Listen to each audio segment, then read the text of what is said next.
दोस्तों, जब मोदी जी रशिया गए थे तो ऐसा नहीं था कि पुतिन के साथ हाथ मिलाकर वापस लौट आए। उस समय इंडिया और रशिया के बीच बहुत सारी डिप्लोमेटिक बातचीत हुई थी और बहुत सारी डिफेंस डील भी हुई थी, जिनमें से एक ऑफर जो रशिया ने TU-160 बॉम्बर का दिया था उसके बारे में मैंने आपको बताया था। लेकिन एक रिपोर्ट निकलकर सामने आई है कि रशिया ने एक नहीं दो बॉम्बर्स का ऑफर भारत को दिया है। एक तो TU-160, दूसरा TU-22 बॉम्बर। अब आपका सवाल होगा कि दो बॉम्बर्स को ऑफर करने का क्या मतलब है। दोस्तों, इन दोनों बॉम्बर्स में काफी फर्क है। TU-160 बॉम्बर एक बड़े साइज का बॉम्बर है, TU-22 एक छोटे साइज का बॉम्बर है। फर्क इतना लगा लीजिए कि TU-160 के ऊपर आप 15 मिसाइलें और बॉम्ब्स तैनात कर सकते हो, लेकिन TU-22 के ऊपर आप 4-5 मिसाइलें तैनात करके दुश्मन के ऊपर हमला करने के लिए जा सकते हो। लेकिन क्या हमें वाकई बॉम्बर्स की जरूरत है? जी हाँ दोस्तों, आज की डेट में इंडियन एयरफोर्स और इंडियन नेवी को बॉम्बर्स की जरूरत है। मान लीजिए हमने लॉन्ग डिस्टेंस कवर करके टारगेट को कवर करना है, तो वहां पर हमें बॉम्बर्स का इस्तेमाल करना होगा।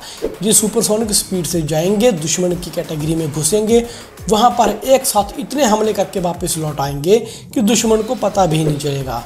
दूसरी बात, जो सरप्राइज एलिमेंट है वो बॉम्बर के साथ ही मिलेगा। इसकी जगह अगर हम किसी फाइटर जेट का इस्तेमाल करेंगे, पहले तो वो इतनी दूरी नहीं कवर कर पाएंगे, दूसरा उन्हें मिड एयर रिफ्यूलिंग की जरूरत पड़ेगी, तीसरा क्या होगा, उनका डर सबसे ज़्यादा होगा, उनका खतरा होगा कि वो दुश्मन के रडार में आ जाएं, दुश्मन के एयर डिफेंस सिस्टम एक्टिव हो जाए, और सरप्राइज एलिमेंट तो दूर दूर तक रहेगा नहीं। एक और नुकसान ये होगा कि फाइटर जेट के ऊपर इतनी ज़्यादा मिसाइलें नहीं तैनात रहेंगी, जिसके चलते दुश्मन हमारे फाइटर जेट के ऊपर जवाबी कार्रवाई कर सकता है। इंडियन नेवी को भी बॉम्बर्स की जरूरत है। इंडियन नेवी हिंद महासागर का बहुत बड़ा एरिया कवर कर रही है। जैसे जैसे दुनिया के बाकी देश अब हिंद महासागर में अपनी प्रेजेंस बढ़ाने की कोशिश कर रहे हैं, ऐसी स्थिति में इंडियन नेवी के पास 4-5 बॉम्बर होने जरूरी हैं, ताकि अगर कोई हमारा दुश्मन हिंद महासागर में काफ़ी दूरी से आ रहा है तो वहां पर हम बॉम्बर्स का इस्तेमाल करके उसको नेस्तनाबूद कर सकते हैं। बात करें अगर TU-22 की, तो आप TU-22 के ऊपर बॉम्ब्स और 5 मिसाइलें एक साथ लगा सकते हो। अगर आप ब्रह्मोस जैसी हैवी मिसाइल लगाओगे तो वो 4 लगेंगी। हालांकि हमने ब्रह्मोस को अपने Su-30 MK में इंटीग्रेट कर लिया है, लेकिन मान लीजिए हमने किसी टारगेट को डिस्ट्रॉय करने जाना है तो उसके लिए हमें 20 ब्रह्मोस मिसाइलें चाहिए। तो जो हमारा Su-30 फाइटर जेट है हमें 20 जरूरत पड़ेंगे, क्योंकि एक फाइटर जेट के ऊपर एक ही मिसाइल लग सकती है। तो 20 फाइटर जेट जाएंगे, दुश्मन के ऊपर हमला करेंगे, तो हमारे फाइटर जेट के भी डिस्ट्रॉय होने का खतरा ज़्यादा है, हमारा रिस्क फैक्टर ज़्यादा इंक्रीज होगा। उसकी जगह हम 5 बॉम्बर्स भेजेंगे जिनके ऊपर 4-4, 5-5 मिसाइलें लगेंगी, ये अपना काम खत्म करके वापस आ जाएंगे। हमारी तरफ ही रिस्क फैक्टर काफ़ी कम होगा। आज की डेट में USA, रशिया और चाइना के पास बॉम्बर्स हैं। चाइना ने तो इंडियन बॉर्डर्स के ऊपर अपने बॉम्बर्स तैनात कर दिए हैं। जैसे भी कोई इंडिया और चाइना के बीच कॉन्फ्लिक्ट होता है तो चाइनीज़ आर्मी एयरफोर्स क्या करती है, अपने बॉम्बर्स को उड़ाती हैं और इंडिया के ऊपर प्रेशर क्रिएट करते हैं, और यकीन मानिए दोस्तों प्रेशर क्रिएट होता है। एक डील और इंडिया और रशिया के बीच हुई है, वो हुई है पेंसिर की। एक तरीके का एयर डिफेंस सिस्टम आप इसे समझ लीजिए। ये फोटो देखिए, कितना देखने में खतरनाक लग रहा है।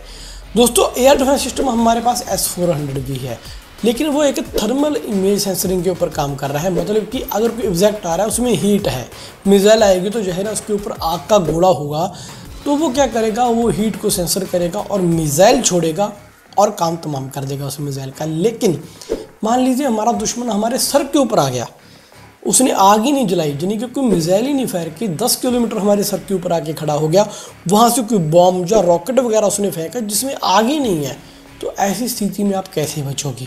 वहाँ पे इस्तेमाल आएगा ये पेंसिर।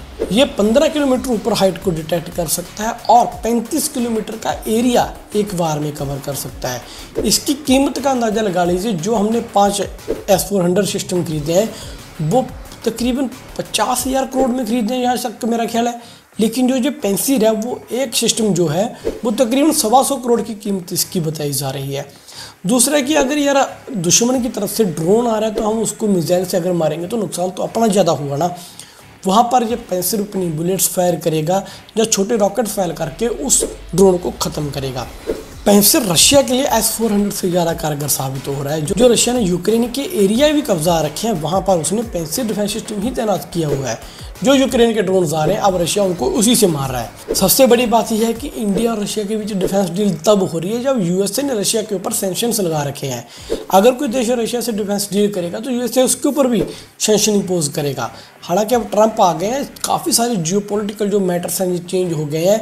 रशिया ने भी ये कहा है, सुनने में आ रहा है कि 1 महीने में हम युद्ध खत्म कर देंगे, जिसका मतलब है कि यूक्रेन के ऊपर अब रशिया बड़े लेवल के ऊपर अटैक करने वाला है। खैर ये सारी तो अलग एक टॉपिक रहा। मैंने आपको जो 2 बड़े डिफेंस अपडेट बताए हैं, आपका इसके बारे में क्या कहना है कमेंट करके कमेंट सेक्शन में ज़रूर बताइएगा। भारत ने रिसेंटली कुछ मिसाइलें टेस्ट करी हैं और आने वाले समय के लिए कुछ नो टाइम वार्निंग नवंबर के महीने में ही जारी हुई है, एक रिपोर्ट आ रही है सामने, उसके बारे में भी अगली वीडियो में डिटेल में बात करेंगे। आपको वीडियो कैसी लगी कमेंट करके कमेंट सेक्शन में जरूर बताना और हमारे चैनल को लाइक शेयर सब्सक्राइब जरूर कर देना। मिलेंगे नई वीडियो के साथ और अपनी राय कमेंट सेक्शन में जरूर बता दीजिएगा। मिलेंगे नई वीडियो के साथ, तब तक के लिए मुझे दीजिए इजाज़त। जय हिंद।